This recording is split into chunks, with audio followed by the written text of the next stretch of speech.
창세기 강의 29번째 시간입니다. 이 시간은 하나님께서 사람에게 심어주신 생명의 씨에 대해 말씀드리겠습니다. 이 내용은 원래 사람을 창조하신 부분에서 설명이 나가면 됩니다. 그런데 성도님들이 실생활에 적용하시면 참으로 유익한 점이 많게 순서를 당겨서 먼저 말씀드리는 것입니다. 여러분 너무너무 축복받고자 원하시는데 말씀 잘 들으시면 축복받는 것도 어렵지 않은 거 알 수 있을 것이고 치료받는 것도 어렵지 않은 거 알 수 있을 것입니다. 내가 불구의 몸이라 해도 정령의 말씀을 듣고 하나님 원하시는 차원으로 들어가면 치료해 주시는 것입니다. 모든 성도님들이 이 시간 말씀을 통해 항상 건강하고 활력이 넘치며 범사에 복된 삶을 살게 되시기를 주님의 이름으로 축원합니다. 창세기 2장 7절에 보면 여호와 하나님이 흙으로 사람을 지으시고 생기를 그 코에 불어 넣으시니 사람이 생명이 된지라 말씀했습니다. 참 신비하죠. 여러분 생각할 때 보면 하나님 흙으로 사람을 지으시고 생기를 그 코에 불어 넣으시니 사람이 생명이 되었다. 이 말씀은 아버지 하나님께서 첫사람 아담을 지으신 장면을 설명한 것입니다. 그 과정을 간단히 말씀드리겠습니다. 하나님께서 흙으로 사람의 각 부분을 빚으시는 대로 흙덩이에서 인체로 바뀌었습니다. 이렇게 될 수 있었던 것은 흙을 빚으시는 하나님의 손에서 근본의 빛이 계속 나갔기 때문입니다.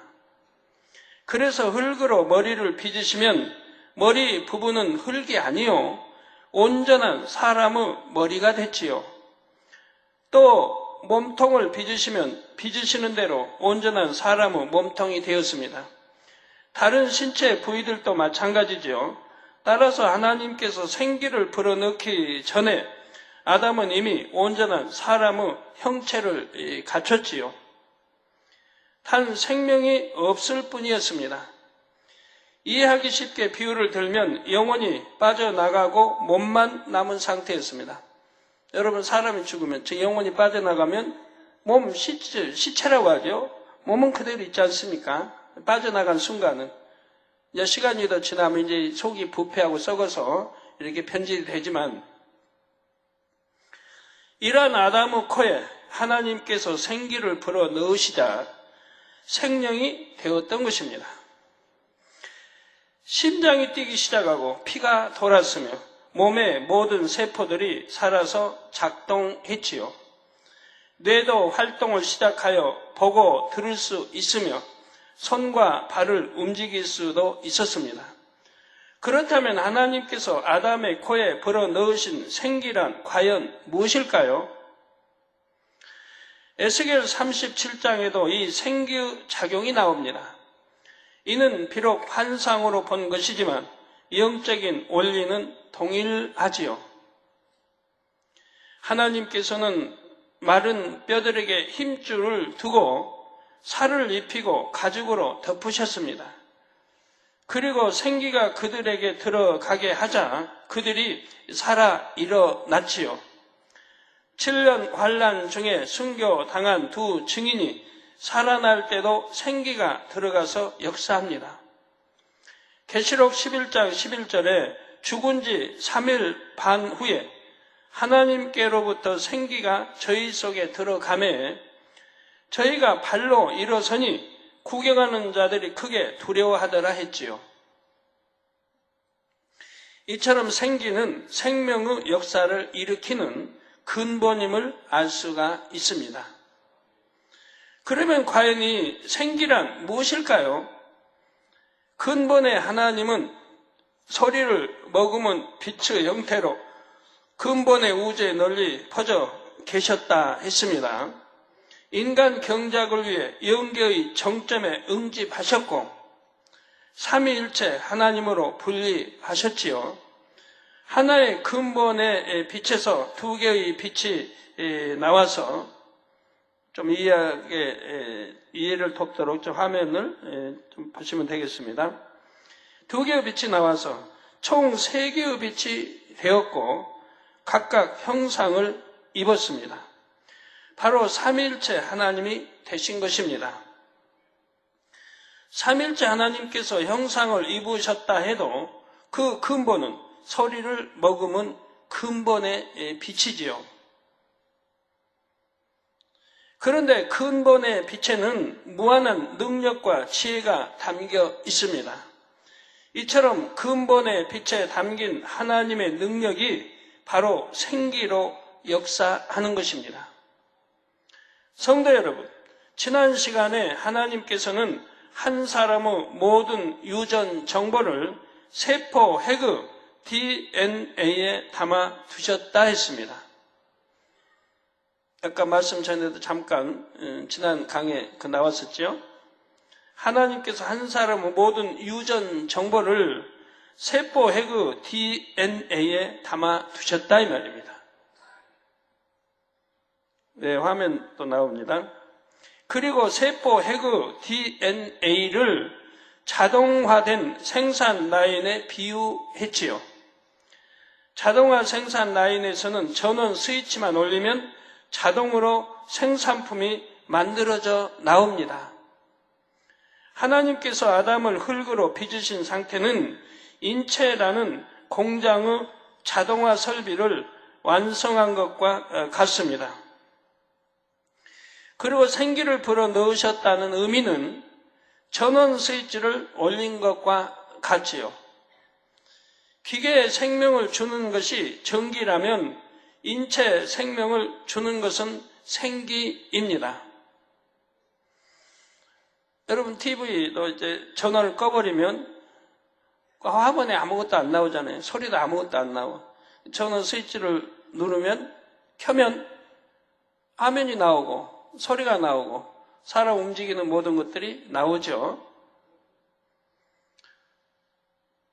바로 전원 스위치를 켰다고 하는 것은 바로 인체 생명을 주는 생기와 같은 원리라 이 말입니다.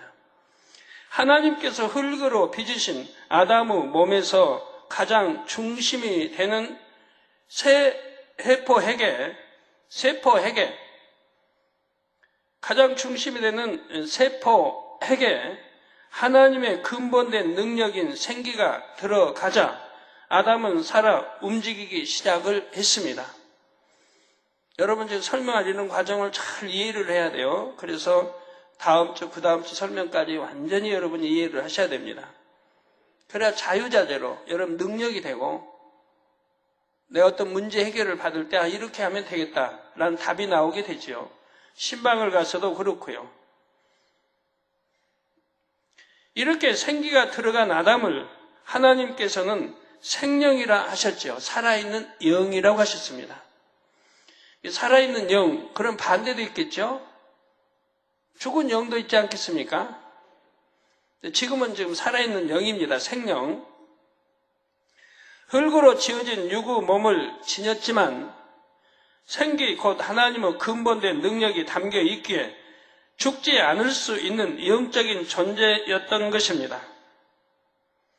여러분이 참 의심이 많은 사람은 흙으로 어떻게 이렇게 인체 이렇게 만들어가지고 거기다 생기를 불어넣으니 이렇게 피가 돌고 움직이고 이런 사람이 됐을까? 참 이해 안 된다.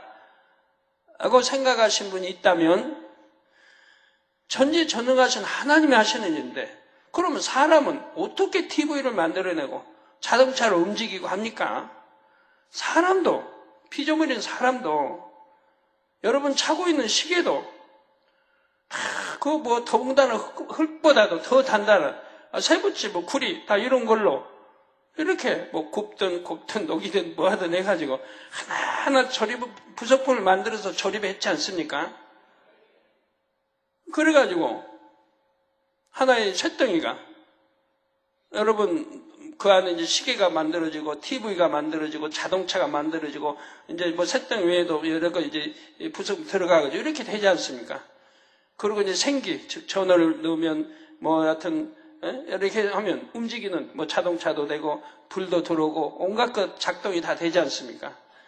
피조물인 사람도 쇳덩이 탄다는 쇳덩이 가지고도 그것을 이렇게 만드는데 하물며 하나님께서 뭘 못하시냐 이 말이에요. 하나님이 창조한 사람도 이렇게 하는데 만군이요 하나님이 창조자 하나님이 뭘 못하시냐 이 말이에요. 여러분 그릇도 그래요. 흙을 가지고 빚어서 청자도 나오고 백자도 나오고 수천만 원짜리 이런 그릇도 나오지 않습니까?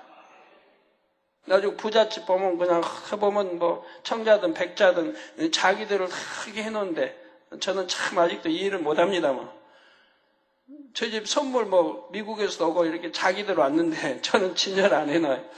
그릇이 도대체 내게 뭘 주는가? 저는 너무 그런 거에 무지한지는 몰라도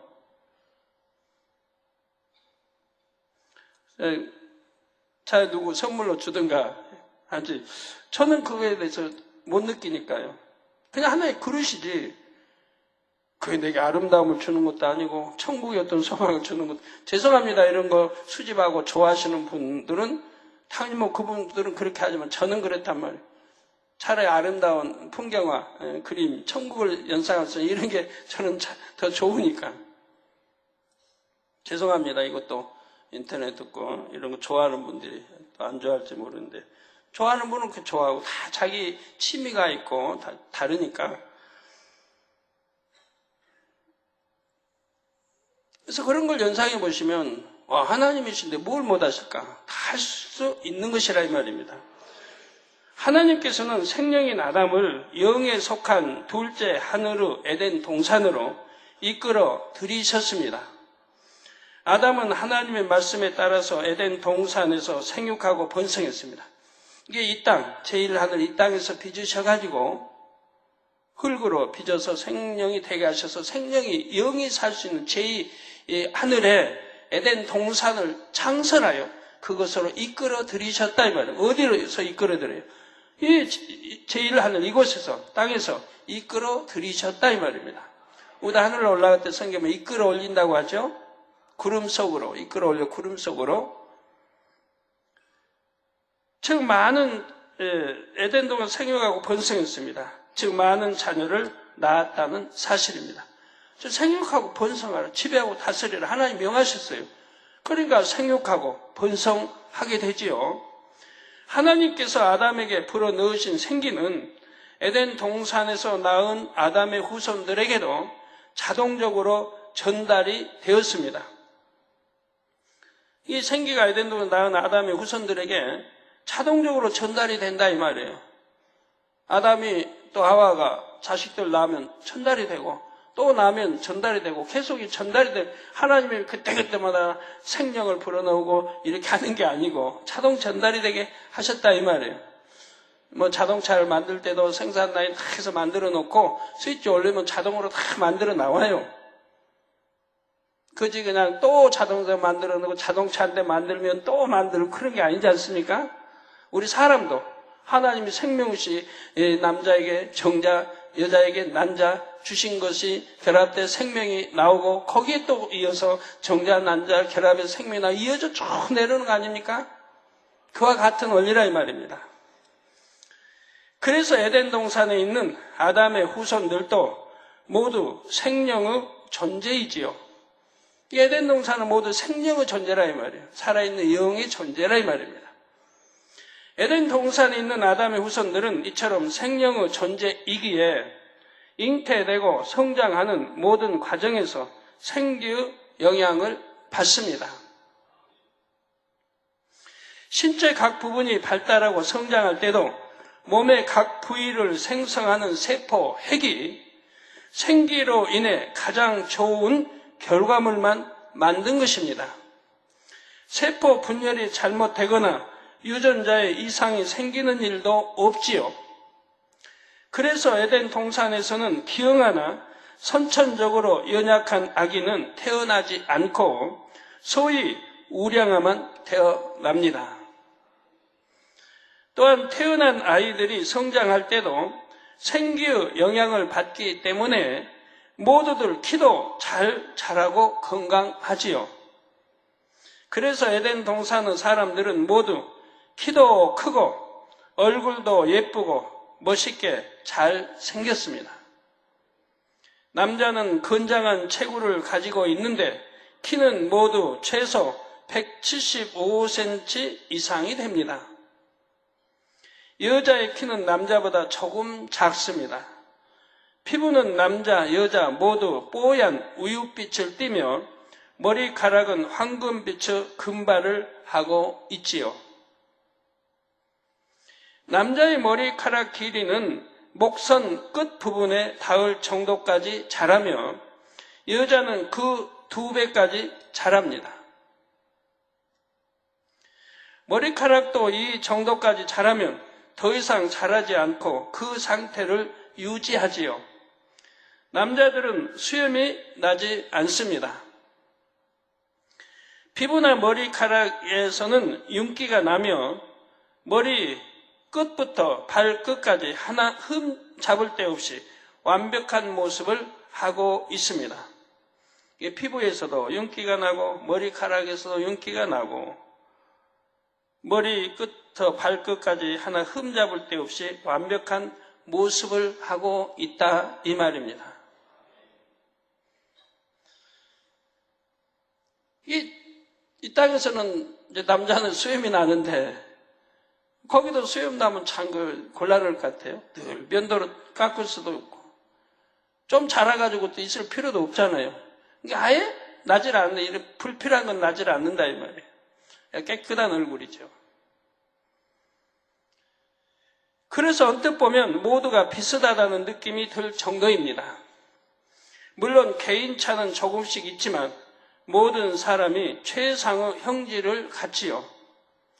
에덴 동산의 사람들은 태어나서 청년의 때를 조금 더 지날 때까지 성장합니다. 그리고 어느 시점이 되면 성장이 멈추는데 그 후로는 몸이 노화되지도 않으며 그 상태를 그대로 유지하며 살게 됩니다. 여러분들도 마찬가지예요. 여러분도 그렇게 노화되지 않고 그 상태로 계속 살 수 있다면 좋지 않습니까? 지금이라도 60대 되신 분, 70대 되신 분, 그냥 60대 그 자리에 그렇게만 살면 좋잖아요. 더 젊어지면 더 좋지만 그것도 이제 여러분이 하면 되는, 그것도 안 될 것 없고요. 70대 그대로 더 이상 안 늙으시면 좋지 않아요. 노화 더 안 되면. 이미 노화 됐는데 어떻게 해요? 할 수 없죠. 이 말씀을 좀 일찍 더 들어서 아니면 신앙생활 처음부터 잘해가지고 노화 안 됐으면 좋을 텐데 무수히 말씀으로 29년 전부터 시작해서 지금까지 해왔지만 여러분이 말씀을 듣고 한 귀로 듣고 흘렀으니까 그렇죠. 그 말씀대로 지켜 준행했다면 여러분 40대 말씀 들었다면 40대 그대로 좀 이제 영으로 들어가는 몇 년 빼놓고는 그대로 있을 것이고 50대 들었다면 몇 년 지나서 그대로 있을 것이고 근데 순종 안 했으니까 세월이 몇 년 지나서 지난 만큼 여러분 노화된 거지요. 이는 생기 곧 하나님의 근본된 능력이 몸을 근본적으로 조절하는 세포 핵을 지배하고 다스리기 때문입니다. 다시 말씀드립니다. 이 생기 곧 하나님의 근본된 능력이 몸을 근본적으로 조절하는 세포 핵을 지배하고 다스리기 때문이라 이 말입니다. 몸을 근본적으로 조절하는 세포 핵을 지배하고 다스린다 이 말이에요. 그런데 아담과 하와가 범죄한 후에는 상황이 달라졌습니다. 하나님께서는 아담과 하와에게서 생기를 대부분 걷어버리시고 첫째 하늘에 속한 이 땅으로 내어 보내십니다. 성경에 보면 쫓겨나죠. 에덴 동산에서 쫓겨납니다. 아담과 하와가 이 땅에 왔을 때는 생기가 아주 조금 흔적 정도밖에 남지 않은 상태였습니다. 생기를 불어넣으신 걸 걷어버리시고 그리고 조금 흔적 정도밖에 남지 않은 상태로 두셨다 이 말입니다. 그것마저 없애버리면 하나님을 찾을 수 없기 때문에 그것은 작은 씨앗과 같은 형태로 몸에서 가장 중심이 되는 새 세포핵 안에 남게 되었지요. 이것이 바로 생명의 씨입니다. 생명의 씨. 아담과 하와에게 그나마 생명의 씨가 있었기에 에덴 동산의 삶을 잊지 않고 기억하며 하나님을 찾고 믿을 수 있었습니다. 그러나 이제는 육의 흐름을 따라 점차 노아가 되었지요. 이 땅에 내려와서 930년 동안 살다가 육은 죽음을 맞이하게 됩니다. 에덴 동산에 살았더라면 생기로 충만하여 늙지도 않았을 것이고 죽지도 않았을 것이고 영원히 사는 몸이었지요. 그러나 생기의 대부분이 거두어지고 육의 공간에서 육의 흐름을 따라 살게 되니 점차 노화되다가 결국은 죽게 된 것입니다. 그래도 이 땅에서 930세를 살았다는 것은 오늘날과 비교하면 굉장히 오래 산 것이지요. 90세를 오늘날 100세를 산다고 하시면 근여울급을 살았지 않습니까? 우리 성도님들 100세 넘으신 분들 계시는데 지금도 저번에 105세인가 되시면 돌아가셨고 지금 100세 넘으신 분들 계시고 97세, 96세, 90세 넘으신 분들 많이 계시죠?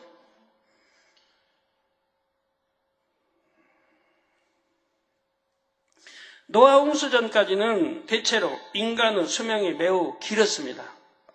그것은 하나님께서 창조 첫째 날에 지구를 두르게 하신 근본의 빛이 노아 홍수 전까지는 계속 남아 있었기 때문입니다.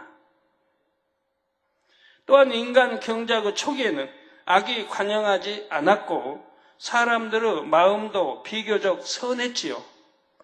따라서 당신은 노아가 된다 해도 그 속도가 지금보다 훨씬 느렸다는 사실입니다. 성도 여러분, 에덴 동산에서는 아담과 하와의 후손들에게 생기가 자연히 전달됐다 했습니다.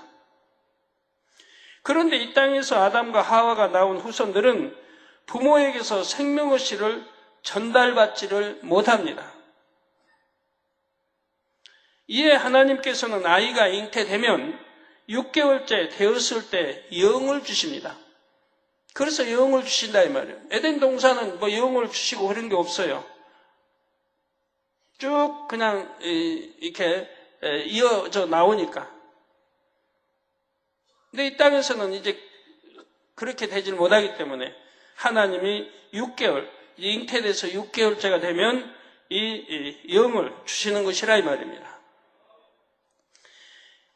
영 안에 생명의 씨를 담아서 태아 몸에서 가장 중심이 되는 세포 핵 안에 심어 주시지요. 그래서 제가 80년대도 그런 말을 했고 아무리 과학이 발달하고 해도 사람을 만들지는 못한다 제가 했어요. 또 돼지가 만들어 나오고 소가 만들어 나오고 개가 만들어 나온다고 해도 사람은 만들어질 수가 없다. 또 의사 되시면 오게 또 그러면 얼마든지 해서 해서 이렇게 만들 수 있다고 하지만 이 형상은 만들 수 있어요. 이 육을 가진 형상은 만들 수가 있어요.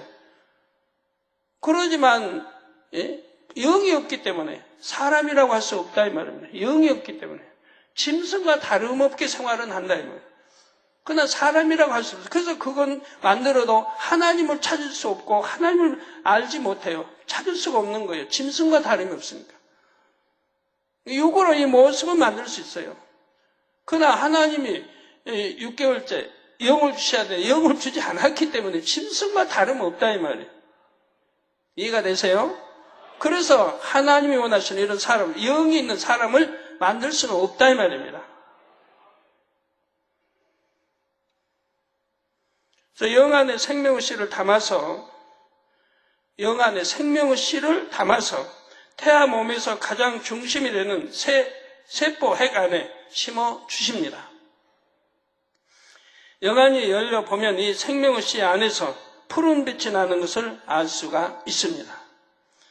전도서 3장 11절에 하나님이 모든 것을 지으시되 때를 따라 아름답게 하셨고 또 사람에게 영원을 사모하는 마음을 주셨느니라. 영원을 사모하는 마음을 주셨다. 저 영을 주셨기 때문에 영원을 사모하는 마음이 있게 되는 거예요. 그러나 하나님은 하시는 이 일의 시종을 사람으로 측량할 수 없게 하셨도다 했습니다. 사람에게 영혼을 사모하는 마음을 주셨다 했는데 이것이 모든 사람에게 심어주신 생명의 씨의 작용인 것입니다. 사람들은 생명의 씨가 담긴 영을 받았기에 짐승과 달리 내세가 있음을 어렴풋하게 느낍니다. 여러분이 성장하면서 선하게 산 사람들은 내세가 있다고 어렴풋이 느껴요. 사후의 세계가 있다는 걸 여러분 어렴풋이 느껴요. 내가 악해져가지고 자라면서 그냥 나쁜 것만 보고 듣고 배워서 입력시켜서 악해져 버리면 이 양심이 화입 맞아버리기 때문에 그런 사람은 못 느껴요. 내세를 못 느끼고 사후세를 못 느끼고 신을 찾으려고 안 하고 그러니까 어떤 힘든 일이 생기면 자살해버리고 그러는 거죠. 그러나 여러분 선한 사람들은 신을 찾게 돼요. 내 마음에서 인정하고요. 그 내세를 어렴풋이 알게 돼요. 믿게 되고요. 그러니까 어찌하든 선하게 살려고 하는 거예요. 절대적인 존재인 신을 찾으며 하늘을 동경하기도 하지요. 그래서 정말 마음이 선할수록 하늘을 자주 보게 되는 거예요. 구름도 해도 달도 하늘을 자주 밤도 걸으면 하늘도 쳐다보는 동경하는 마음이 있으니까요. 왜? 위로부터 왔으니까. 우리 인생 위로부터 영을 하나님 주셨으니까. 그러니까 찾는 마음이 있는 거예요. 어렴풋이라도. 저번 우리 사람은 서서 걸어다니면서 하늘을 보게 하나님이 하셨다고 하니까 밀양마음교회인가 성도님이 그런 편지를 보냈더라고요. 당회장님, 사람은요 누워서도 하늘을 보게 해놓으셨대요. 누워서도. 맞아요. 누워서도 하늘을 볼 수 있어요. 근데 이게 방에서는 하늘이 안 보이니까 천장만 보이잖아요. 저 밖에 나가서 누워있다 하면 잔디밭이 어디가 누워있다면 하늘을 볼 수 있죠. 근데 짐승은 누워서 하늘 보는 짐승도 없어요. 앉아 자든가 서서 자든가 짐승 옆으로 자는데 하늘 보는 짐승 없는데 사람은 누워서도 하늘을 봐요. 저는요 제 방에요 하늘을 보게 해놨어요. 제 방에 하늘 천장에다가 불만 닦으면 온갖 별들이 수없이 있는 거예요. 그거 얼마나 좋아요. 그러니까 저는 불을 꺼도 천국을 생각해요. 별들이 막 천장에 많이 있으니까 불 끄면 반짝반짝. 낮에도 천국을 생각하도록 내 방 머리맡에 온갖 아름다운 그냥 단풍, 호수, 물, 구름, 해는 안 보이고 해는 없었구나. 구름, 맑은 하늘 해서 얼마나 아름다우게 해놨어요. 머리맡에도 누워서 또 앞을 봐도 앉아서 또 앞을 봐도 또 똑같이 동일해. 왜? 앞에다 거울을 붙여놓으니까 뒤에 게 비쳐가지고 또 다 보이는 거예요. 옆에를 보면 공원 숲이 보이죠. 새소리 나죠. 문 안 여니까 좀 열면 새소리 나죠. 또 참 그래서 저는 갈릴리 기도처도 그렇게 해놨어요. 뒤를 보면 백두산이나 보이고 호수가 보이고 앞을 보면 아름다운 좀 나무 그냥 온 거 다 보이고 또 옆을 보면 옆에 또 숲이 보이고 다 그렇게 해놨어요. 그리고 귀퉁이를 보면 이쪽 안 보이잖아요. 이쪽에도 다 보이게 해놨어요. 이쪽에 보면 이쪽 면이 저쪽 밖에 있는 면이 이쪽 거울에 비치게 해가지고 그래서 저는 사방을 다 봐요. 뒤만 못 봐요. 뒤만. 앞에 좌우에 다 보게 해놨어요. 뒤는 이제 호수가 있고, 이제 백두산 천지 있고. 머리만 쓰면 얼마든지 되는 거 아니에요. 아주 항상 누워있어도, 앉아있어도 천국을 사모하고 그릴 수 있게 이렇게 해놨어요. 그러니까 저는 밖에 나갈 필요가 없어요. 그래서 저는 이제 기도체 가면 밖에 나가질 않아요. 제 방에 있으면 그냥 제 방에서 하루 종일 있는 거예요. 한 번씩, 하루에 한 번씩만 밖에 나와요. 그 아들들이 보고 싶어 하니까. 재정장도, 이용서, 이성우가 너무 보고 싶어 하니까 하루에 한 번씩 나가서 한 번씩 보고 그리고 대화하고 올라와요. 하루에 한 번. 그러면 이제 방에서 항상 있는 거죠. 밤낮 없이. 그래도 행복해요. 어디나 봐도 뭐 하늘을 볼 수 있고 뒤를 봐도 아름다운 백두산의 천지도 볼 수 있고 옆에를 봐도 여러 가지 뭐 새들도 나무에 있는 거 볼 수 있고 예, 절대적인 존재의 신을 찾으며 하늘을 동경하기도 합니다. 그러나 하나님을 만나지 못하면 생명의 신은 그냥 시에 불과하기에 어떤 생명의 역사를 이루지 못합니다. 성도님들이 너무 제가 있는 기도처를 보고 싶어 하셔서 제가 가끔 찍어서 보여드리지 않습니까? 그래서 저번 눈도 보여드렸고 전에도 보여드렸고 꽃 필 때도 이번에도 꽃 피면 꽃이 확 잡히면 여러분 보여드릴 텐데 찍어서 곧 꽃 필 때가 금년에는 왜 꽃이 그냥 제멋대로 피는지 몰라요. 제멋대로 펴요. 지금도 개나리 피었죠. 또 개나리 그 다음에 진달래 피었죠. 목련 피었죠. 벚꽃 피었죠.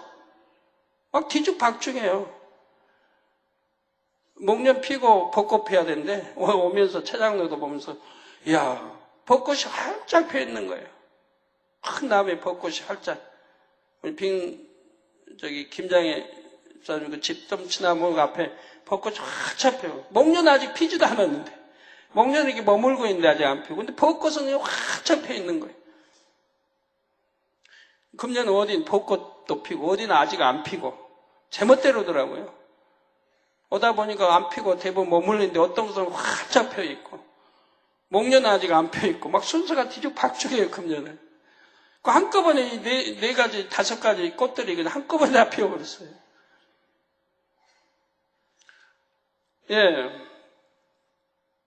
그래서 하나님을 만나지 못하면 생명의 씨는 그냥 씨에 불과하기에 어떤 생명의 역사를 이루지를 못합니다. 육으로도 어떤 곡물이나 과일이나 꽃의 씨들도 싹을 틔우지 못하면 그냥 죽은 것처럼 씨인 상태로 있습니다. 수년, 수십 년이 되어도 환경이 되지 않으면 그냥 죽은 것처럼 씨로 있지요. 심지어는 수천 년 동안 씨앗으로 있는 경우도 있습니다. 90년대인가 한번 그 뉴스에 뭐에 나왔었죠? 이스라엘의 무슨 씨가 2000년 지났는데 그 씨가 심어서 싹을 틔웠다는 그런 뉴스가 한 90년대인가 한번 나온 적이 있었죠? 기억들 하세요? 어떤 씨는 2000년이 돼도 이게 죽지 않고 생명의 씨가 있다가 올라 심었더니 싹을 틔우고 나왔다 이 말이에요. 자, 그러다가 환경이 적절하게 갖춰지면 씨앗은 싹을 틔우고 자랍니다. 그런데 모든 씨가 싹을 틔우는 것은 아니지요. 씨도 종류에 따라서 수명이 다르고 그 기간이 지나면 죽는 것입니다. 또한 아직 씨의 수명이 다하지 않았다 해도 외부적인 요인에 의해 생명력이 사라지는 경우도 있습니다. 이런 씨들은 아무리 좋은 환경을 만들어 주어도 싹이 트지 않는 것을 볼 수가 있지요. 시골에서 농사를 짓는 분들은 아실 것입니다. 벽씨를 많이 물에 담가 두어도 전부가 싹을 내는 것은 아니지요. 보통 벼의 종자 수명은 2년 내지 3년이라고 합니다. 그러니 4년, 5년이 된 벽씨를 물에 담근다면 거의 싹이 트지 않을 것입니다.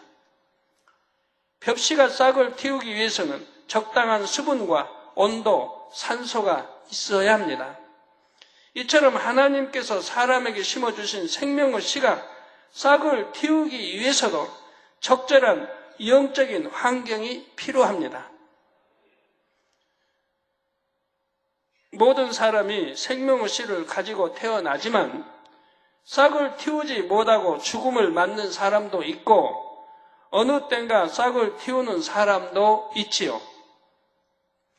또한 싹이 트긴 했지만 조금 자라다 멈춘 사람, 계속 자라서 온전한 분량까지 이룬 사람 등 여러분 안에도 이 각양각색입니다.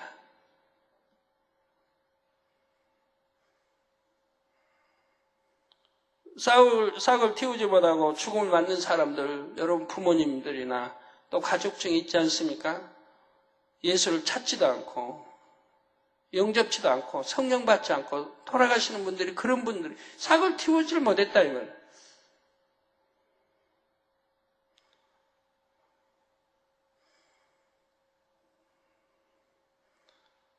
그러나 이제 어느 때인가 싹을 틔우는 사람, 여러분들은 때가 돼서 싹을 틔우는 분들이 여기 모였죠? 다는 아니지만 대부분이 싹을 틔운 분들이 여기 모였습니다. 또한 싹이 트긴 했지만 조금 자라다 멈춘 사람, 여러분 이제 싹이 주님 영접하고 싹을 틔웠는데 조금 자라다 멈춘 사람도 여기 있는 것이고요. 왜? 그만 육체 일을 해버리므로 싹이 더 자라지 못하는 거예요. 육체 일을, 사망의 일은 육체의 일을 행함으로 싹을 이제 자라지 못하는 거예요. 믿음이 성장하지 못하고 그 자리로 멈춰버린 사람, 그 자리로 멈췄으니 그 다음에 어떻게 되겠어요? 점점 자라지 못하니까 이제 다시 죽어질 수밖에 없는 거죠. 그런 사람도 여기 있고, 계속 자라서 온전한 분량까지 이룬 사람 등 계속 자라서 믿음의 2단계, 3단계, 3단계, 100에서 4단계 0으로 들어와서 계속 온영을 향해 자라는 사람도 여기 많이 있고 대다수가 있는 거죠. 여기는 사람마다 처한 영적인 환경과 자신의 노력에 따라서 다양합니다. 하나님 우리에게 자유의지 주셨잖아요. 그 믿음대로 되라는 거예요. 충분히 이 재단은 믿음을 가질 수 있는 기사표적 권능, 성경에 나타나는 것들을 보여주셨습니다. 얼마든지 여러분 자유의지에서 내가 신앙생활 잘해서 싹을 잘 틔워서 온전한 분량까지 이룰 수 있게 저는 분명히 가르쳐 드렸다 이 말입니다. 근데 여러분들이 불순종함으로 싹을 틔우다 말아버린 사람, 오히려 틔우다가 지금 죽어가고 있는 사람도 있는 것이고요. 그건 제 탓이 아니에요. 저는 최대한 싹을 잘 틔울 수 있도록 영적인 성장을 할 수 있도록 환경을 만들어 드렸으니까요. 여러분 자유의지에서 그걸 저버려버린 거예요. 스스로가 생명을 죽여가고 있는 거예요.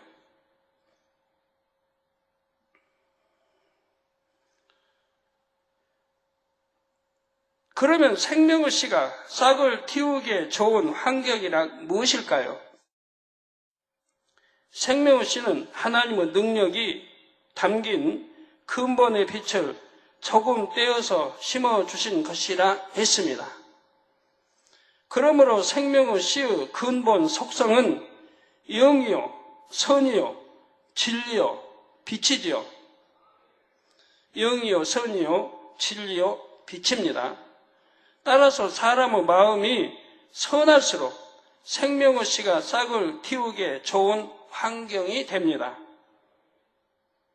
즉 생명의 씨가 싹을 틔우기에 좋은 환경이 뭐냐? 사람의 마음이 선할수록 그런다 이 말이에요. 사람의 마음이 선할수록.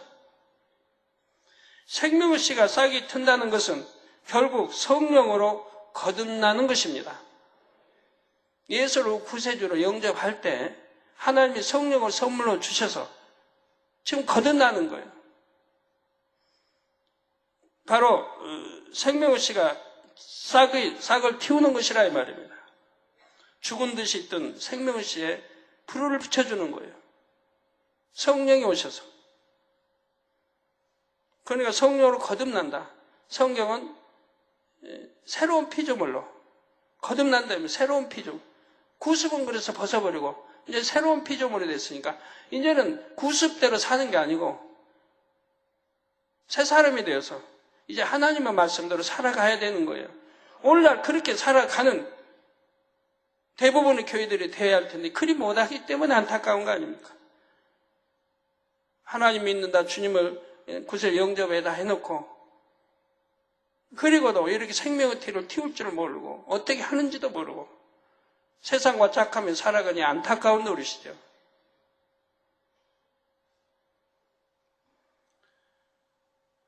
그런데 성령으로 거듭나기 위해서는 먼저 예수 그리스도를 영접하여 죄사함을 받아야 하지요. 우선 죄사함을 먼저 받아야 되는 거예요. 마음이 선할수록 복음을 들으면 더 쉽게 믿고 받아들입니다. 이 마음이 선한 사람들은 여러분 이 믿을 만한 증거들을 보여주고 대주면 믿게 되는 거예요. 아 정말 그런가? 마음의 문을 열고 들으려고 하는 거예요. 가끔가다 어떤 분들이 저희 와서 우리 부모님은 참 착하대요. 암 3기 말기인데 죽어가는데 우리 부모님은 참 선하신 분이라고. 근데 복음을 안 받아들였을까요? 자녀가 열심히 전도했을 텐데. 전도했을 텐데 왜 복음을 안 받아들였냐 하면 선한데.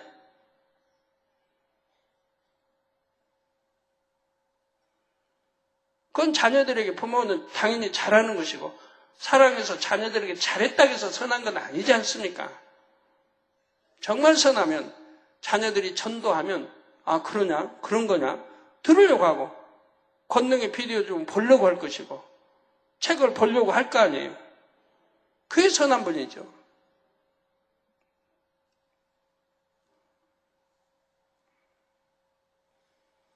하나님이 어떤 생명을 살리시려면 참 기가 막혀 역사하십니다. 어제, 그제, 목요일 날, 우리, 여러분도 뭐 잘 아시는 늘 반주하는 그 육에 이제 아버지가 소천하셨죠. 소천을 했는데, 강원도 정선이에요. 거기서 다 돌아가실 분을 저 모셔온 거예요. 뭐, 딸이 모셔왔나? 가서? 그랬나요? 예. 그, 이미숙 권사님? 모셔온 거예요. 다 돌아가시는 분을 지금. 왜? 너무 간절한 거예요. 내 부모를 어찌하든 구원받게 해야 되겠다. 그러니까 서울로 모셔와서 어찌하든 제 기도를 받게 하려고 그런 거예요. 돌아가실 분이지만 제 기도를 받게 하려고. 그래서 구원받게 하려고 한 거예요. 근데 서울에 모셔서 이제 병원에 갖다 놨다고 저를 만날 길이 있는 거 아니지 않습니까? 제가 기도해 줄 수 있는 게 아니잖아요.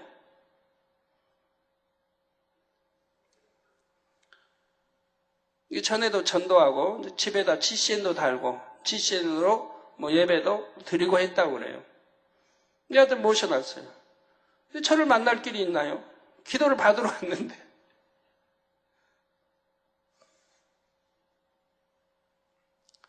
근데 하나님은 기가 막히게 역사하신 거예요. 그리고 집에를 왔는데 이석 권사님이 집에서 계단을 내려오는데 우리 사택에 있는 자매를 만난 거예요. 자매가 또 어디서 올 일이 아닌데 어떻게 마음을 주관받아가지고 저 신학교에 올라온 거예요. 본인 집에서 올라온 거예요. 그러다 이석 권사님을 만난 거예요. 그러니까 이석 권사님이 급하게 전한 거죠. 당회장님께 좀 알려달라고. 내 아버지가 지금 소천 직전인데 병원에 입원했는데 기도 한 번만 받게 해달라고. 전화 기도라도 받게 해달라고. 그래가지고 이제 사택에 있는 자매가 와서 저에게 알려주는 거예요. 지금 강원도에서 소천할 분 모시고 병원에 입원했는데 저희 기도를 받으러 여기까지 왔다고 하는데 당회장님 어찌할까요?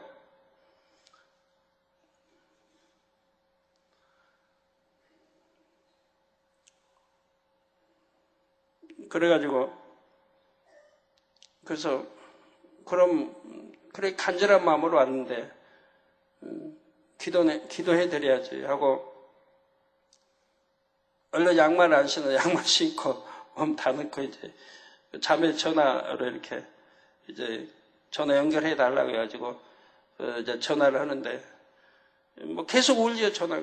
당장님 여기 아버지 좀 살려주세요. 믿음 갖게 해서 소천하게 해주세요. 계속 막 펑펑 울면서 계속 그냥 애원하는 거예요. 전화를. 그래서 부모님은 들을 수 있냐니까 소리는 들을 수 있대요. 좀 누워 계신데. 그럼 귀에다가 이렇게 전화기 대라 하고 전화를 해줬습니다. 우선 지시 보고 뭐 전도 온다 하겠지만 온전히 믿음을 지금 못 가진 상태니까 원수마귀 사단이 믿음 못 갖게 하려고 방해할 건 뻔한 사실이니까. 그래서 일단 원수마귀 사단부터 다 물리치는 기도하고 아버지 하나님 성령의 불담으로 천군천사로 주님의 풀꽃 같은 눈동자로 지켜주옵소서. 원수마귀 사단이 믿음 뺏지 못하도록 물리쳐주 지켜달라고 기도하고 그리고 이제 기도를 했습니다. 아버지 믿어주는 믿음 주시고 구원에 이를 수 있는 믿음 주시고 이 딸이 이렇게 아비를 위해서 참 강구하느니 이 딸의 믿음을 보시고 이 딸의 강구를 보시고 하나님 역사해 주세요 하고 기도를 해드렸습니다.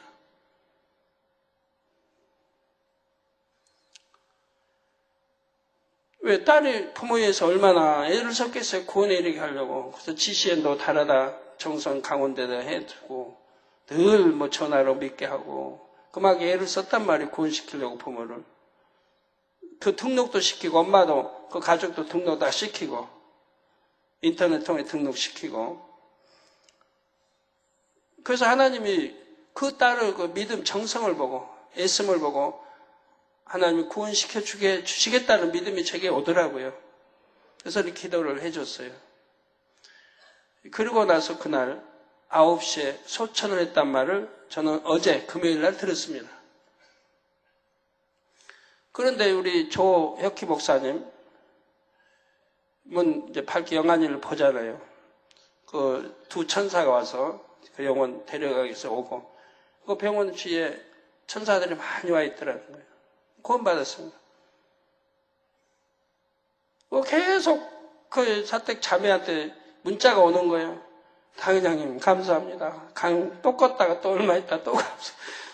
그 서천에서 이제 고향인 이제 가족이 고향으로 다시 모시고 간 거예요. 강원도 정선으로. 계속 문자를 보내. 당회장님 감사합니다. 당회장님께 좀 알려달라고 감사하다고. 아버지 구원시켜줘서 감사하다고. 그리고 이제 그 정선에 갔는데 거기에도 무지개로 밝히 이제 원형 무지개로 떴다고 그래요.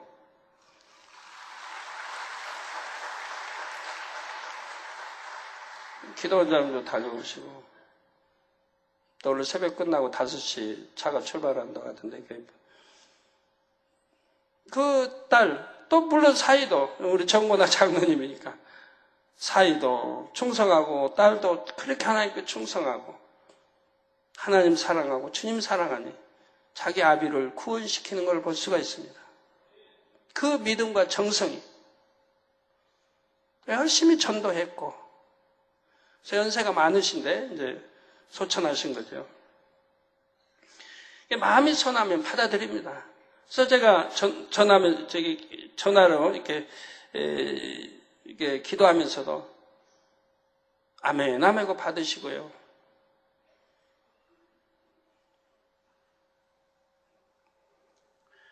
자, 예수님의 십자가 구속의 섭리 자체가 선과 사랑의 결정체이기 때문입니다.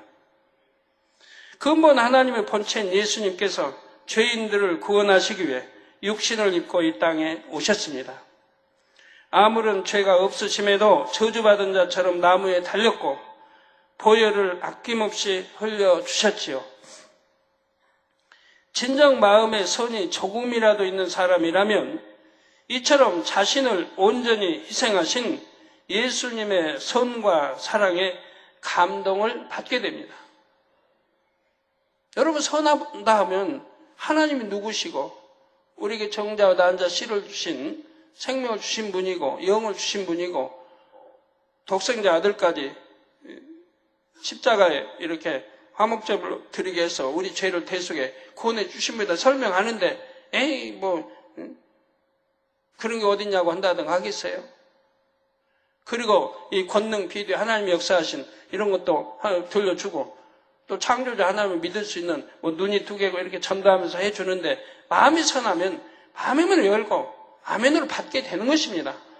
그 선한 사람들 구원받게 되는 거예요. 예수를 모를 때는 그래서 양심 심판의 구원을 받는 것이고 선한 사람들은. 여러분 우리 집사님, 권사님들도 남편이 선하면 전도하면 바로 받아들이잖아요. 선하면.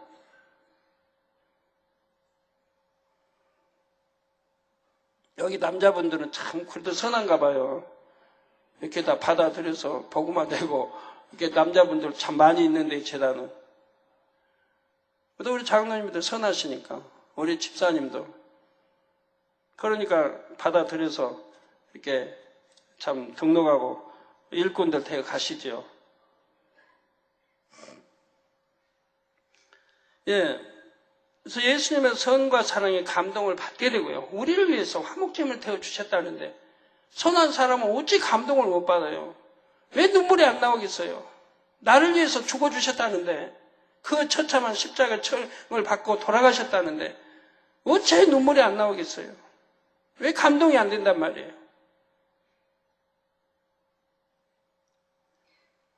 저는 정말 이걸 알고 나서요. 초신자 때 우리 주님이 왜 구세주 되신 걸 알고 나서 성경을 제대로 못 읽었어요. 이 사복음서 지나려면 몇 날 며칠이 걸려요.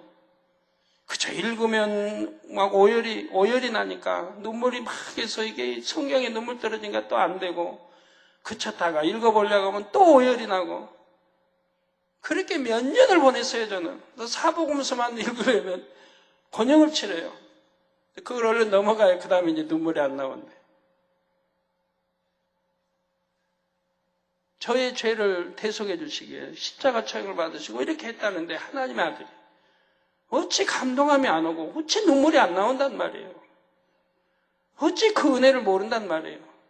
어찌 하나님의 사랑, 우리 주님의 사랑을 못 느낀단 말이에요.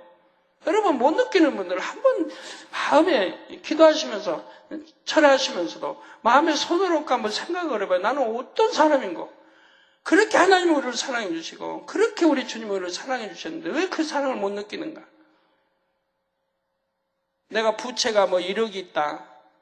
그래서 너무 힘들다. 근데 누가 부채만 갚아줘도 그냥 감동해서 고맙습니다. 감사합니다 하는데 이건 생명을 살려주셨네. 하나님의 독생자 아들이 자기 생명을 주기까지 해서 우리를 죄를 대속해 살려주셨는데도 그 감사 은혜를 모른단 말이에요. 이상하잖아요. 이상해.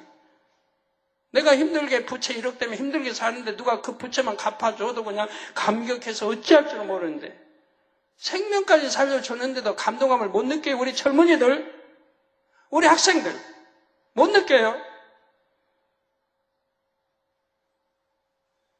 느낀다면 하나님 말씀대로 살 거 아니겠습니까? 하나님을 첫째로 사랑하지 않겠습니까? 그리하여 회개하고 예수님을 자신의 구세주로 영접하게 되죠. 그래서 나는 죄인입니다. 이 죄인을 살리시기에 죄를 대속해 주시기에 우리 주님이 이렇게 십자가 처형을 받으셨군요 하고 통에 잡아가게 되는 거예요. 나는 죄인이라고 고백하게 되고 그리고 우리 구세주로 영접을 하게 되죠. 그럴 때 하나님의 성령을 선물로 우리 안에 주신다 이 말입니다. 이러한 사람에게 아버지 하나님께서는 성령을 선물로 보내주십니다. 사도행전 2장 38절에 베드로가 가로되 너희가 회개하여 각각 예수 그리스도의 이름으로 세례를 받고 죄 사함을 얻으라.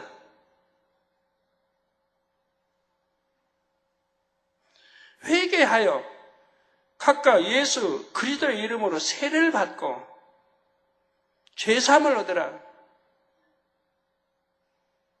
항상 회개가 먼저인 거예요.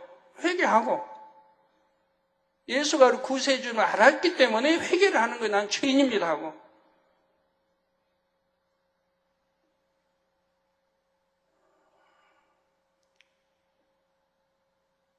그리고 주님이 우리 구세주입니다고 마음으로 영접할 때 성령을 주신다 이 말이에요. 그래서 죄 사함을 받게 되는 거죠. 이제 하나님이 하늘나라 생명책에 내 이름이 기록되는 겁니다. 몇 년, 몇 월, 며칠 어디에서 예수를 영접한 하나님의 아들이다, 딸이다라고 생명책에 기록이 되는 거예요. 성령을 선물로 주시고 기록을 하는 거예요. 그래서 그때부터는 하나님의 아버지가 되는 거고 하나님의 아들이요 딸이 되는 거라 이 말입니다.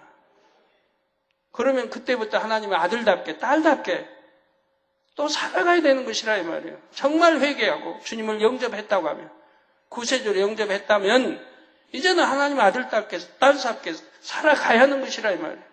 내 멋대로 하나님이 싫어하시는 원수마귀 주관하에 있는 세상을 짝하고 사랑하며 살아가는 게 아니라 이 말이에요. 세례를 받고 제사함을 얻으라. 그리하면 성령을 선물로 받으리니. 어떻게 성령을 선물로 받는지 기록이 되어 있지요. 이렇게 임한 성령께서 바로 생명의 씨의 싹을 틔워주십니다. 이 성령을 왜 하나님 보내주신 거예요? 이 보내주셔서 우리 생명의 씨의 싹을 틔워주신다면 저 생명의 씨가 있기는 그대로 있다 이 말이에요.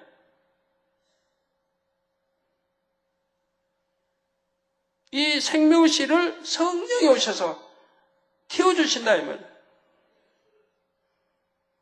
그동안은 딱딱한 껍질에 쌓여서 마치 죽은 것처럼 가만히 있었던 생명의 씨가 이제 생명 활동을 시작하게 됩니다. 이에 대해 요한복음 3장 6절 후반절에서는 성령으로 난 것은 영인이라고 말씀하셨죠. 그래서 이렇게 성령이 오셔서 우리를 죄를 버리고 진리로, 죄를 버리고 내가 진리로, 영으로 자꾸 낳게 할, 지금 성령이 도와주셔서 이렇게 악은 버리고 죄는 버리고 비진리는 버리고 이렇게 거듭나게 자꾸 진리로 나게 영으로 나게 이렇게 해주신다 이 말이에요. 그래서 성령으로 나는 것은 영이라 이 말입니다. 그러면 성령이 오시기 전인 구약시대에는 어떻게 생명의 씨가 깨어날 수 있었을까요? 구약시대에는 율법의 행위로 구원을 받습니다. 율법의 행위로. 하나님의 말씀을 행위적으로 지키면 의롭다 인정받는 시대였지요. 누구를 이렇게 봐도 만약에 미운 사람이 있다 해도 내가 참 마음에는 미움이 있어도 행위적으로 미워하지 않으면 되는 거예요. 그럼 죄가 되지 않아요. 행위적으로 마음을 미워해요. 여자를 보고 음욕을 품어요. 그럼 간음이죠. 그래도 행함으로 나타내지 않아요. 마음으로만. 그러면 그건 죄가 되지 않았어요. 행위적으로 내가 행동으로 옮기지 않으면 죄가 되지 않았어요. 내가 저 사람을 죽이고 싶다. 그래도 막상 죽이지 않으면 죄가 성립되지 않았어요. 그래서 하나님의 말씀을 행위적으로 지키면 의롭다 인정받는 시대였다 이 말입니다.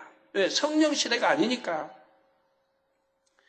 이처럼 어떤 사람이 하나님의 말씀을 지켜 행하면 이를 의롭게 여기신 하나님께서 생명의 씨를 깨어나게 해주셨습니다.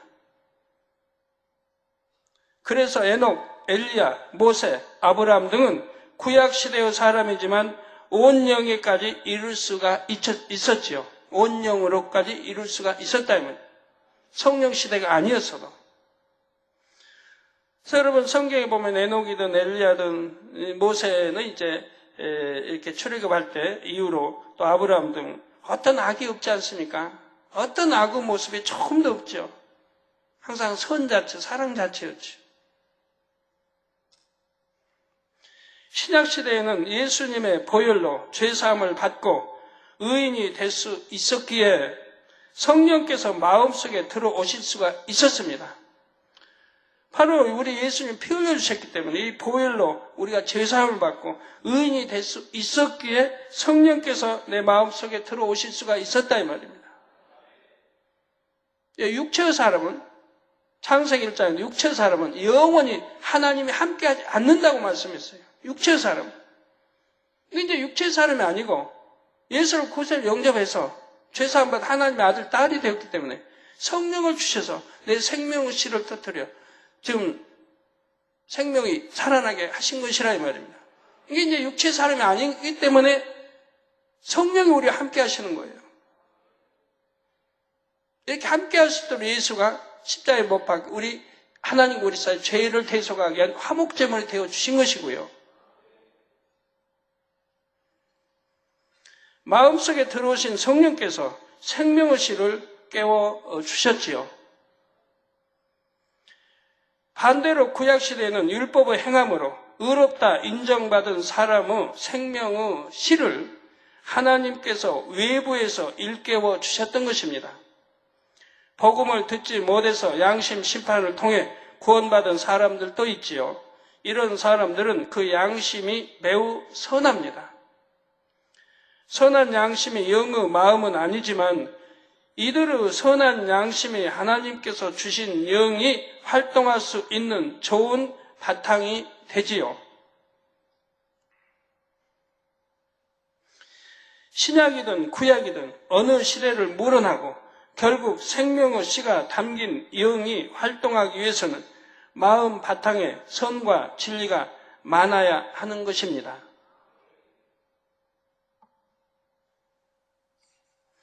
그런데 사람의 마음에는 여러 가지 요소가 복합적으로 담겨 있습니다.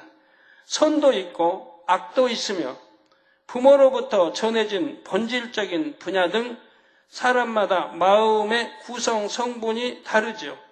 여러분 마음에 선도 있고 악도 있고 부모의 기를 받아 나온 본성에 이런 또 악도 있고 선도 있고 그래서 사람마다 마음의 구성 성분이 다르다 이 말입니다. 어떤 사람 선이 악보다 많은 사람도 혹이 있을 수 있고 대부분 악이 많지만 어떤 사람 악으로 꽉 채워진 사람이 있고 어떤 사람 악이 그만큼 선이 그 안에 좀 있는 사람 1%, 5%, 10%, 15%, 20% 또 선이 그만큼 있는 사람이 있고 그럼 그 선도 누가 만들어요? 자기가 만든 거예요. 내가 태어나서 뭘 보고 듣고 배웠느냐에 따라서 내가 선으로 입력이 되느냐 악으로 입력이 되느냐 하는 거예요. 그러니까 악한 건 보지 말라는 거고 듣지도 말라는 거고 말하지도 말라는 거예요. 내가 말하면 자꾸 악을 말하면 점점 악해지는 거예요. 악한 걸 보면 전부 악해지는 거예요. 선을 보면 자꾸 선해지고 그 책을 봐도 감동적인 선한 책을 봐야 되고 영화를 봐도 감동적인 선이 있는 그런 영화라면 봐도 되겠는데 대부분이 그렇지 못해요. 그런 건 또 손해가 되고 책을 봐도 선한 소설, 정말 선한 좋은 책이 있는가 하면 보면 나를 악하게 만드는 그런 책이 있다면 그런 건 안 봐야 되는 것이고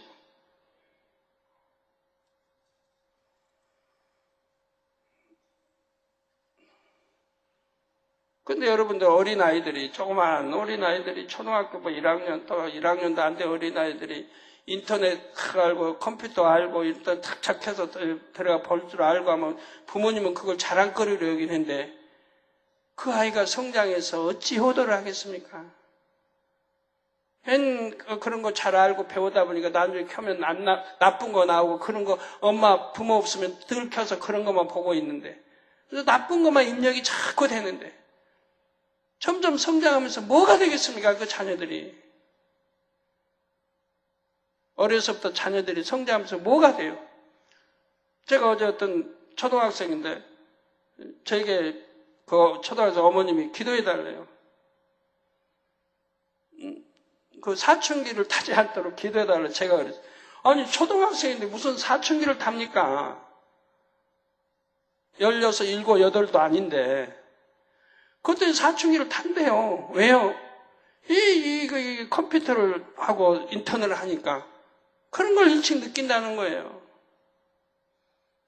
그래서 제가 사춘기란 어느 성장해버리면 이제 부모의 말을 듣지 않을 때 엄마나 아빠 말을 듣지 않으니까 뭐 세상 호기심과 세상 거 보고 싶고 자꾸 세상 거 안 좋은 것도 보고 싶고 배우고 싶고 나가고 싶고 저 부모의 말도 듣지 않을 이런 나이가 사춘기지. 아니 초등학생은 부모님이 말하면 다 듣고 순종할 그 나이인데 무슨 벌써부터 사춘기라고 하냐고 제가 그랬는데. 그런 나쁜 거를 보고 배우니까 일찍 사춘기가 와버리는 거예요. 그런데 모든 사람에게는 자유의지가 있습니다. 자기 스스로 선한 것을 보고 듣고 입력시키면 선한 마음 바탕이 될 수가 있고, 악한 것을 보고 듣고 입력시키면 그만큼 마음 바탕이 악해지죠. 그러니까 하나님 말씀은 육신의 정욕, 안목의 정욕, 이성의 자랑을 버리라고 하는 거 아니에요? 이건 하나님께로 온 게 아니고 하나님께로 온 게 아니다 이 말입니다. 그러니까 안목의 정욕 버리라는 거 보지 말라는 거예요. 악한 거, 안목, 정욕, 어떤 나쁜 거를 내가 입력시킬 수 있는 진리가 아닌 비진리 거는 보지 말라는 거예요. 그런데 자꾸 보려고 하잖아요. 젊은이들이, 우리 학생들이. 보지 말라면 더 보려고 하고, 부모님 없으면 더 보려고 하고, 친구들 어울려서 가고. 우리 여러분도 뭐 시간만 있으면 어디 공휴일이다 하면 극장으로 가려고 하고, 봐서 유익될 것도 없는데, 정말 유익된 우리에게 선과 감동을 줄 수 있는 것이 있어서 보면 좋겠는데 대부분이 그렇지 못해요. 늘 울고 짜고 배신하고 그런 것만 보게 되고 마음이 아프죠. 늘 배신하고 서로 괴롭고 싸우고 부부싸움, 그런 것만 보고 배우니 마음이 선해질 리가 없는 거예요. 그래서 악한 것을 보고 듣고 입력시키면 그만큼 마음 바탕이 악해지고요. 따라서 어느 누구도 나는 마음 바탕이 좋지 못해서 하나님을 만나지 못했습니다라고 변명할 수 없는 것입니다. 왜? 자기 스스로가 악하게 만들었으니까요. 여기 우리 자녀들, 어떤 부모는 자녀 때문에 참 힘들어하죠. 늘 그래서 저에게 기도하고, 자녀들 때문에 힘들어하는 부모님들,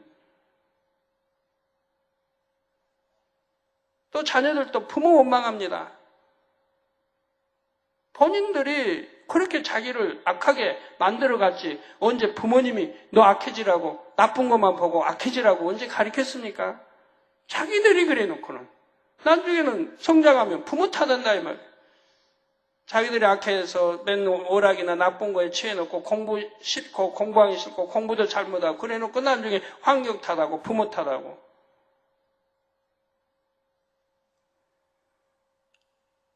성도 여러분, 생명의 씨가 틔워진 다음에는 반드시 자라가야 합니다. 틔워졌다. 그러면 이제 자라가야 한다 이 말이에요. 식물은 싹이 트면 물과 햇빛을 계속 공급해 줘야 자라지요. 이처럼 생명의 씨도 성령으로 싹튼 다음에는 영적인 물과 빛을 계속 공급받아야 자랍니다. 곧 하나님의 말씀을 영으로 양식 삼아야 그 사람의 영이 성장할 수가 있습니다. 우리 성령의 도우심으로 우리 영이 성장할 수가 있는 거예요. 하나님께서 생명의 씨를 영 안에 담아서 사람 몸의 중심되는 핵 속에 심어 주셨다 했지요. 그래서 생명의 씨가 깨어나서 생명 활동을 시작하면 생명의 씨를 감싸고 있는 영이 성장합니다. 그런데 식물의 씨가 싹을 틔웠다 해도 물을 주지 않으면 죽고 말지요. 이처럼 생명의 씨도 싹을 틔운 후에 영적인 물을 공급받지 못하면 성장하지 못할 뿐만 아니라 생명을 유지하기도 어렵습니다. 그래서 요한복음 6장 53절에 예수께서 이르시되 내가 진실로 진실로 너희에게 이르노니 인자의 살을 먹지 아니하고 인자의 피를 마시지 아니하면 너희 속에 생명이 없느니라 말씀하신 거예요. 생명이 없다 하면 인자의 살을 먹어야 하고 인자의 피를 마셔야 너희 속에 생명이 있는 것이라 이 말이에요. 즉 하나님 말씀을 늘 듣고 그리고 지식으로 입력, 마음에 입력해서 마음에 심고 그리고 믿음으로 행해 나가야 그 말씀대로 살아가는 행함이 있어야 내 안에 생명이 자라게 된다 이 말이에요. 그래서 아까 틔운 생명이 이게 이제 자라게 된다 이 말입니다. 점점 자라나야 된다 이 말이에요. 계속 자라가야 된다 이 말이에요. 어린아이도 1살, 2살, 3살, 4살 계속 한 5세까지 자라가야 된다 이 말이에요. 자라가지 못하면 불구돼 버리죠. 성장하다 멈춰버리면 불구돼 버리잖아요. 계속 자라야 되는 거예요. 지식도 쌓아야 되고, 그래서 학교 다니고 공부하는 거고, 계속 자라가야 되는 거예요. 키가 몸도 자라고, 오장육부가 발달하고 자라나가요. 어느 한계까지, 한 20대 초반, 20대 중반 전까지는 계속 자라는 거예요. 자, 영적으로 인자의 살을 먹고 인자의 피를 마시는 것은 무엇입니까? 영적인 물인 하나님의 말씀을 마음에 담고 빛 가운데 행하는 것이지요. 이처럼 영적인 물과 빛이 마음에 임하면 마음에 있는 영이 성장하게 됩니다. 본문 말씀 요한일서 3장 9절 전반절에 보면 하나님께로서 난 자마다 죄를 짓지 아니하나니 이는 하나님의 씨가 그 속에 거함이요. 즉 하나님의 씨가 우리 안에 여러분 안에 거한다. 그러면은 죄를 짓지 아니한다 이 말이에요. 여러분 죄를 짓는 분들 생각해봐요. 하나님께로 난 자마다 죄를 짓지 아니하나니 이는 하나님의 씨가 그의 속에 거함. 여러분 안에 거한다 이 말이에요. 좀 시에 대해 배웠죠? 여러분 안에 거한다 이 말이에요. 그러면 하나님의 아들이고 딸이다 이 말이에요. 그러니까 죄를 지을 수 없다 이 말이에요. 하나님께서 난 자들, 곧 예수 그리스도로 인해 구원받은 사람들은 죄를 지어서는 안 됨을 말씀합니다. 왜냐하면 하나님의 씨가 그의 속에 거하기 때문이지요. 하나님께서 심어주신 생명의 씨가 깨어난 후에는 영적인 물인 하나님의 말씀을 계속 공급해 줘야 그 생명이 유지됩니다. 그런데 또다시 죄를 범하고 사함받을 수 없는 죄까지 짓는다면 이는 싹튼 씨앗을 다시 죽이는 것과 같지요. 싹을 태어났는데 이거 다시 죽여버리면 돼요. 여러분 싹을 태워놓고 지금 자기 이 생명씨를 죽이는 사람들.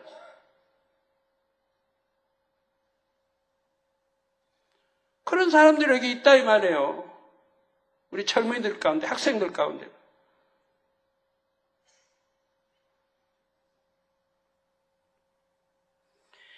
예를 들어 잘 자라던 화초를 어느 날부터 빛이 없는 캄캄한 곳에 방치해 두고 물도 주지 않는다면 결국 죽지 않겠습니까? 이처럼 여러분이 한번 성령을 받았다 해도 만일 짐짓 죄를 범해 나간다면 결국 생명을 다시 잃게 되는 것입니다. 그래서 성령을 소멸치 말라고 하나님 말씀은 말하고 있죠. 성령을 소멸되기 때문에 말하는 거예요. 소멸치 말라고.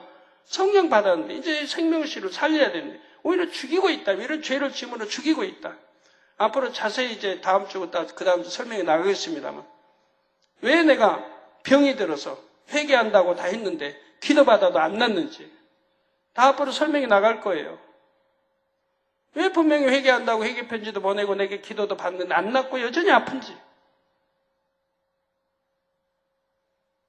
왜 누구는 기도받고 낫고 왜 누구는 기도받고 안 낫고 안 낫다면 왜 안 낫겠어요? 그만큼 죄를 많이 쌓아갔다 이 말입니다. 하나님을 진노했다 이 말이에요. 그렇게 단에서 말씀이 나오고 그러면 안 된다. 사망의 길이다. 육체의 일, 사망의 일을 육체는 지으면 사망, 지옥 간다고 해도 듣지 않았다 이 말이에요. 계속 죄를 지어갔다. 짓다가 잉태하면 지워버리고. 그러니 어떻게 해요 그러니? 그래도 하나님은 통해 잡아가고 열심히 충성하고 하면 구원시켜 주시려니까. 연단은 그래도 그 죄의 사함을 받으려면 그만큼 연단을 받아야 되는 건데 그럼 감사해야죠. 감사. 내가 지은 죄 사망의 100분의 1을 죄를 지었는데 하나님이 나를 생명 거두지 않는 것마도 감사하고 내가 이 연단을 잘 받아서 이제는 정금같이 나오리라. 이런 마음으로 내가 연단을 받으면 감사하면서 내가 나가야 된다면 감사하면서 하나님께 내가 죽을 죄를 성경에 있는 대로 죄인 줄 알면 지어가면 결국 죽는다 했어요. 회개를 안 주신다. 또 현재의 주님을 십자가에 못 박아버리니까 회개를 안 주신다. 이게 결국 사망이라 이 말이에요. 죄사함 못 받고. 그런데도 하나님을 살려주시고 했다면 감사하면서 내가 감사하면서 연단을 잘 받아야 할 거 아니에요. 끝날 때까지 연단이 끝날 때까지. 그래서 우리 예수님께서도 마태복음 7장 21절에서 나더러 주여 주여 하는 자마다 천국에 다 들어갈 것이 아니요 다만 하늘에 계신 내 아버지의 뜻대로 행하는 자라에 들어가리라 말씀하셨지요. 하나님 뜻대로 행해야 된다 이 말이에요. 행치 않으면 소용이 없다 이 말이에요. 천국에 못 들어간다 이 말이에요. 네, 시간이 많이 갔네요. 오늘은 여기까지 설명하고 다음 주가 더 중요하고 그 다음 주는 더 중요합니다. 이거 이제 시작에 지금 설명이 가는 거고요. 그 다음 주가 중요하고 그 다음 주 더 중요하고 이걸 여러분 잘 들으셔야 여러분 내가 병이 있다면 해결받을 수 있는 것이고 내가 축복을 못 받는다면 무엇이 담이 돼서 축복 못 받는지 알아서 축복을 받을 수 있는 것이고 하나님과 제어담을 허는 그리고 이 생명의 씨를 띄어서 활활 태워서 여러분 속히 영으로 온전히 들어가는 그런 귀한 복된 시간이 되시기를 바라요. 자, 그래서 다음 주나 그 다음 주 이렇게 이제 회춘에 대해서 나옵니다. 어떻게 우리가 회춘할 수 있는지, 또 젊어질 수 있는지, 늙지 않을 수 있는지 이렇게 나와요. 이게 제가 전에 설명했더니 벌써 잡음이 들어와요, 책에.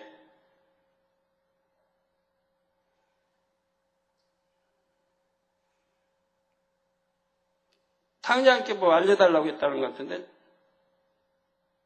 뭐 50대, 60대도 오늘날은 주름 안 생기고,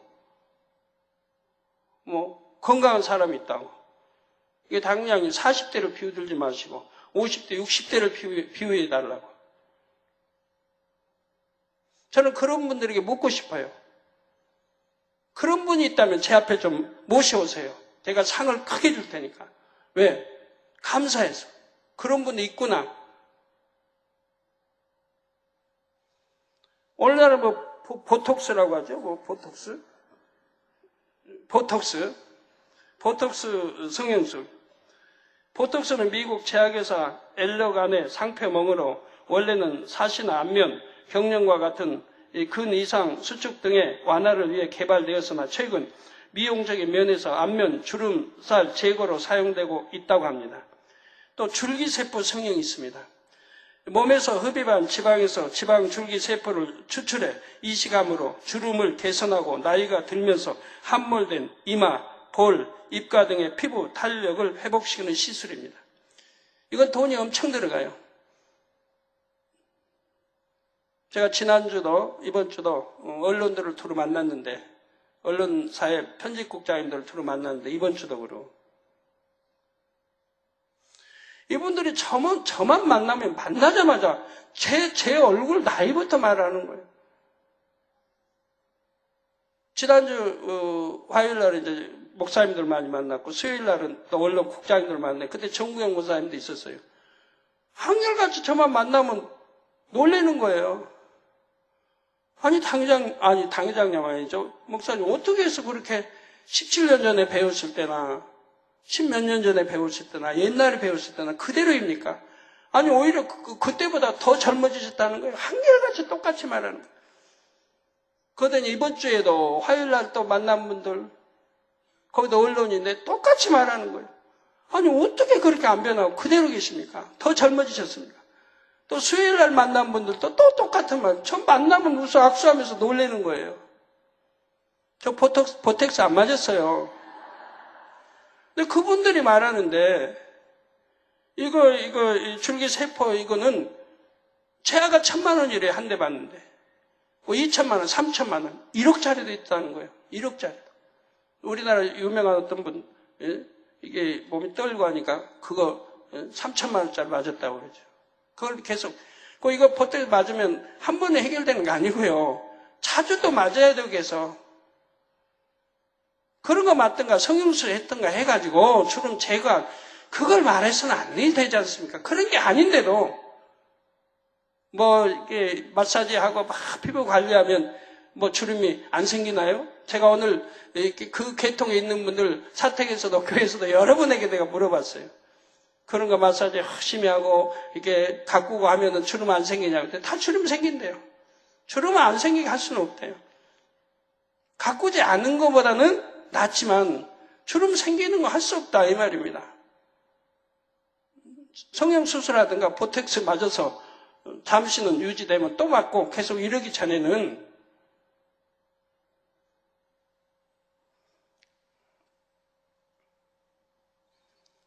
그 제가 말하는 거는, 제가 40대를 말하는 거는, 50대 내가 몰라요. 지금까지 본 적 없어요. 주름 없는 분. 근데 40대에 있어서는 많아요. 제가 이름을 아니까 그분들. 다른 분은 이름 모르니까. 그래서 많이 확인해봤어요. 오늘도 사택에서, 교회에서 성도들 악수하면서 주름 없는 분 있나 하고 확인해봤는데 한 사람도 보질 못했어요. 우리 성도님들입니다. 이게 50대나 60대는 왜 없냐? 신앙생활을 이미 늦게 했잖아요. 이 재단에서 일찍 한 게 아니잖아요. 제가 말한 건 이 재단에서 10대 또는 20대 초반에 신앙생활 한 사람들은, 그 말씀대로 살아간 사람들은 주름이 없다고 제가 했죠. 말씀대로 살아서 영으로 아직 안 들어가서 영을 향해 들어가고 있는 사람들이니까 주름이 없다. 영으로 들어간 사람도 있고, 그런 사람은 40대가 돼도 주름이 없다고 제가 말했죠. 세상에서는 있어요. 아무리 마사지 잘하고 보여도 있어요. 근데 없다고 그랬어요. 그래서 제가 몇몇 비유 들었죠? 한번 뭐 비춰봐요. 저 희진 목사, 희선 목사. 주름 없으니까. 좀 가까이 비춰봐요. 주름이 하나라도 있는가? 40이죠? 40. 주름 하나도 없어요. 없으니까 없다고 하는 거죠. 근데 화장을 뭐 진하게 하나요? 화장 분이나 또 파운데이션 이런 건 안 발라요. 기초 화장이 하겠죠. 분이나 하는 거 안 발라요. 그 얼굴이 제일 깨끗하잖아요. 주름 하나가 없잖아요. 40인데. 그럼 저기만 그렇습니까? 어느서부터 이 재단 신앙생활 잘하는 사람들, 이미영, 이미경, 이수진, 주름 하나도 없어요. 40인데. 이미경 39, 이수진 36. 없다 이 말이에요. 제가 또 아는 분들, 우리 중학교 때도 와서 신앙생활 주일 한 번 안 빠지고 신앙생활 하는 사람 보면 주름이 없어요. 뭐 저기 할렐루야 황제이 같은 경우. 싸우면서 신앙생활 안 했으니까, 편하게 했으니까, 기쁘게 행복하게. 뭐 비서실에 저기 윤수경도 보면 주름 없어요. 나이 몇이냐니까 38이라고 하던가요? 황제이는 39이고. 저는 없으니까 없다고 그래요. 그러면 이 주름만 가지고 말하는 게 아니고, 늙지 않는다는 건 복합적인 건데, 주름은 눈에 보이는 거기 때문에 주름을 말하는 거지. 병도 없어야 될 것이고, 말씀대로 살았다면 병 없을 것이고, 그리고 머리카락도 빠지지 않아야 할 것이고, 여러분, 여자분도 30대 되면 머리카락이 막 빠져요. 남자들도 뭐 더 심하고. 그런데 노세 이렇게 하지 않게 되면 머리카락 빠질 이유가 하나도 없어요. 흰머리도 상관없어요. 흰머리. 왜? 하나님이 흰머리는 뭐 멸류관이라고 오히려 말씀했잖아요. 그래, 그거는 자연적인, 아버지도 놔두시는 그런 거예요. 우아하게 잘 예쁘게 보이니까. 의젓하게.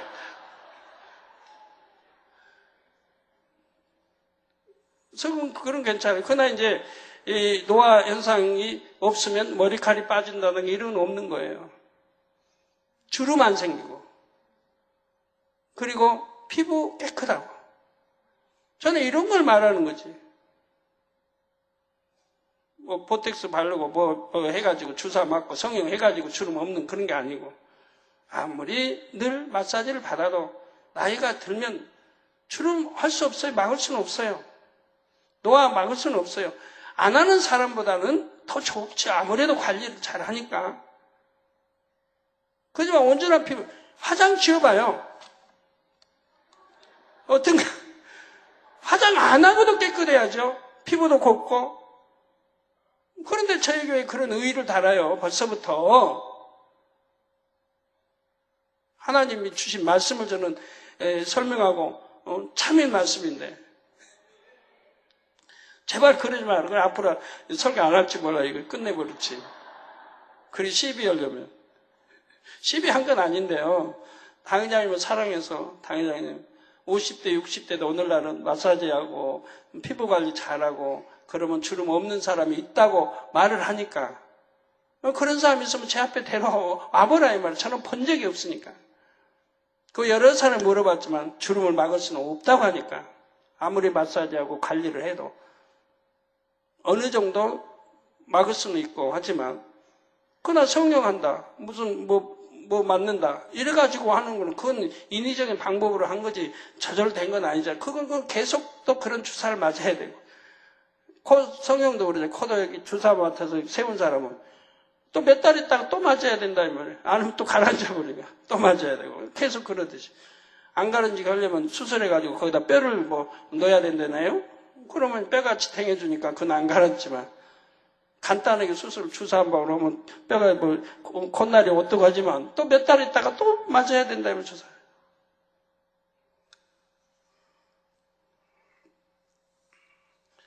그러나 하나님이 주신 이제 다음 주 그다음 설교 나갈 거 여러분 잘 들으시고 하나님 주신 방법대로 하시면 주름도 안 생기고 병도 안 나고 건강하고 피부도 그대로 있고 노화 현상이 영으로 들어가면 노화 현상이 중지되고 온영으로 들어가면 회춘이 된다 이 말이에요. 그렇기 때문에 저는 오랜만에 교회 발걸음 하니까 저 만난 사람마다 그런다 이 말이에요. 뭘 잡수십니까? 운동은 뭘 하십니까? 어떻게 해서 그렇게 피부를 그대로 유지하고 있고 주름도 없고 어떻게 그렇게 노화되지 않고 옛날에 10 몇 년 전에 보던 때보다 더 젊습니까?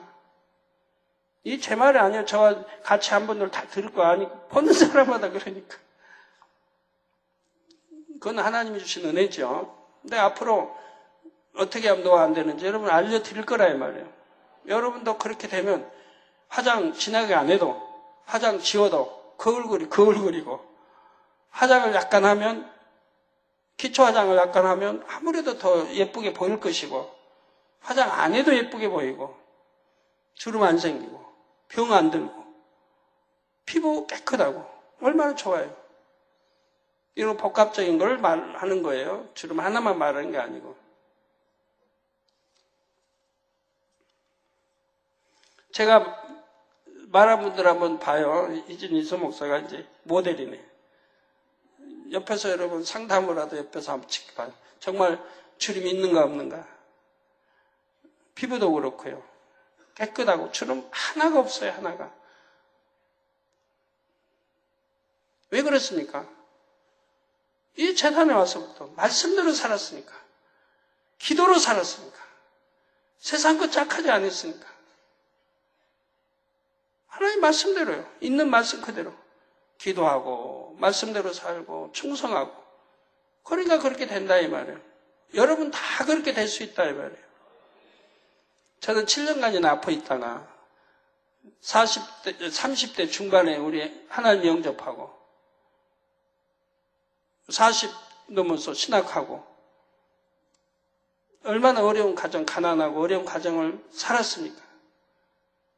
누구보다도 주름 많아야 되고 누구보다도 피부도 거칠어야 돼요. 저 40대까지 이제 40대 주름이 있었어요. 주름이 크게 3개가 있었어요, 이마에. 근데 영으로 들어가면서 이게 없어지기 시작하는데 원영으로 들어갔어요. 없어져 버리는 게 주름이 이마에 거기 있던 3개가 없어져 버리는 거예요. 요 반쪽이 지금은 반쪽이 완전히 이건 없어요, 이쪽은. 이쪽은 여기 흉터가 있어가지고 그 금 따라서 희미하게 2개가 있는데 이것도 잠만 잘 자면 없어져 버려요. 며칠치 못 자니까 그렇지. 지난주 금토 못 자고 일요일 밤에 좀 자고 그리고 계속 지금까지 못 자요. 근데 잠만 조금 자고 나면 다리미질한 것처럼 깨끗이 펴져 버려요. 주름 없어요. 피부가 20대 피부 그대로고요. 근데 여자분들은 보여줄 수도 없고 피부 그대로 몸 남자들이 좋아하는 역삼각형 그대로이고 한 번도 아파보지 않고 건강하고 자 하나님 말씀 주신 대로 또 어떻게 앞으로 그렇게 되어지는지를 계속 이제 앞으로 설명해 갑니다. 오늘 들은 말씀 또 듣고 해서 완전히 양식 삼으세요. 그래야 그 다음에 나온 말씀을 또 이해해서 양식이 되고 그 다음에 이해되고 제가 오늘 몇몇 번 충격을 좀 줬어요. 어제 금요일날. 아니 나이도 40도 하지 않는데 왜 주름이 있냐고. 물론 깨끗한 얼굴들에 우리 하나님 여러분들 깨끗한 얼굴. 그것도 주름이 몇 개는 있어요. 40도 안 됐는데. 제가 충격을 주려고 좀 그랬어요. 가만히 있으면 주름 없는데 웃으면 주름이 여러 개 보이더라고요. 그런 것까지도 충격받고 빨리 영으로 온전히 들어가서 그런 것까지 없애버리면 되잖아요.